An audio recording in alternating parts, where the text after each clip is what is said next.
Scooby-Doo. I wanna be like you. I wanna walk like you. Talk like you.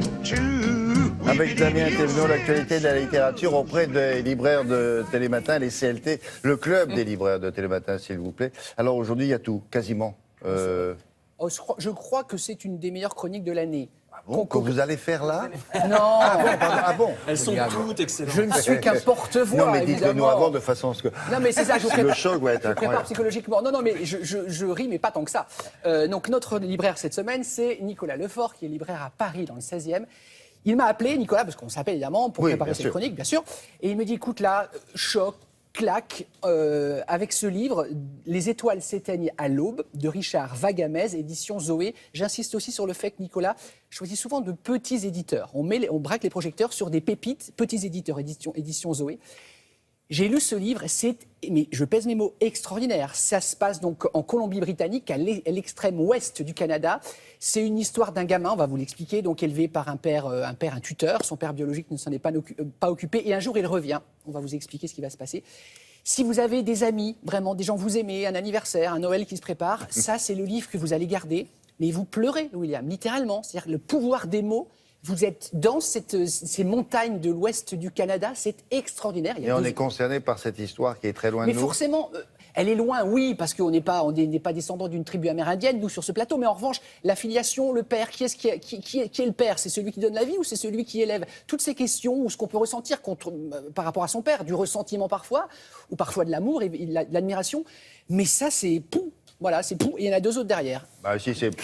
Moi déjà, je trouve que c'est une très bonne chronique. Je pense qu'ils peuvent mettre sur le bandeau, Télématin a dit, c'est pou. Non mais c'est vrai, les mots me manquent, c'est dire. Mais non, mais celui-là est bien. Oh, c'est... C'est pou, il y en a deux autres derrière, regardez.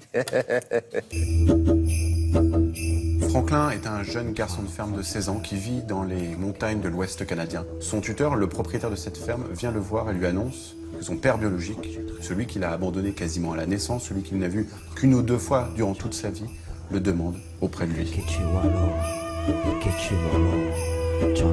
Son père est en train de mourir. Il n'a plus que quelques jours à vivre, mais il lui demande une dernière faveur, l'accompagner en haut des montagnes, afin d'être enterré, comme leurs ancêtres, les guerriers indiens.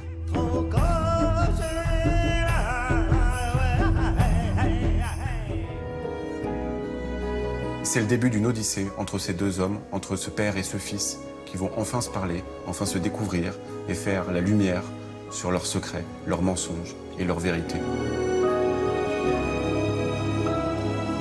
Difficile pour moi de dépeindre avec quelques mots toute l'émotion que j'ai ressentie à la lecture de ce livre. C'est un ouvrage qu'on a envie de transmettre autour de soi, qu'on propose à ses clients, à ses meilleurs amis, à ceux qu'on aime, et les retours sont tous unanimes. C'est un livre extraordinaire qui vous fait littéralement pleurer et dont on se souvient à jamais. Sans doute l'un des plus beaux livres de l'année, voire d'une décennie.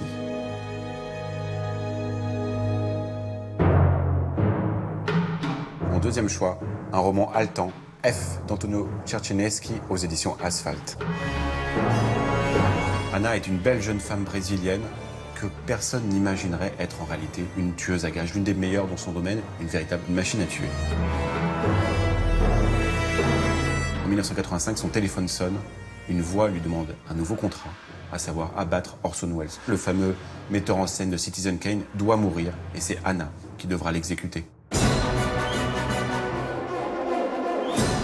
Parviendra-t-elle à remplir sa mission ou finira-t-elle par succomber au charme des films du plus grand réalisateur de ce siècle?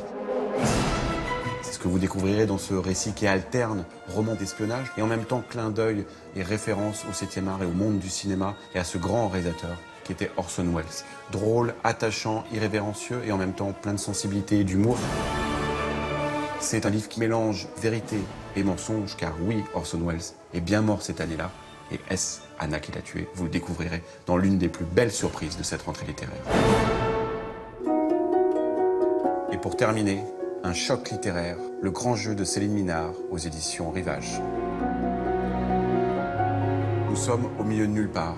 Une montagne, une forêt, un étang. Bref, il n'y a rien à part une maison accrochée à la falaise. Une maison ultra moderne que notre héroïne s'est fait construire là pour vivre seule et loin de tous.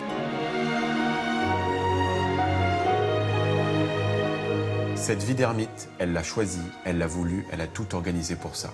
Mais ce qu'elle n'avait pas imaginé, c'est que sur cette montagne du bout du monde, il y a quelqu'un d'autre qui y vit. Et cette personne va changer tous ses plans. Très vite, on sent une tension claustrophobique se rajouter et monter, et monter, et monter, alors qu'on est dans les grands espaces, le vide partout.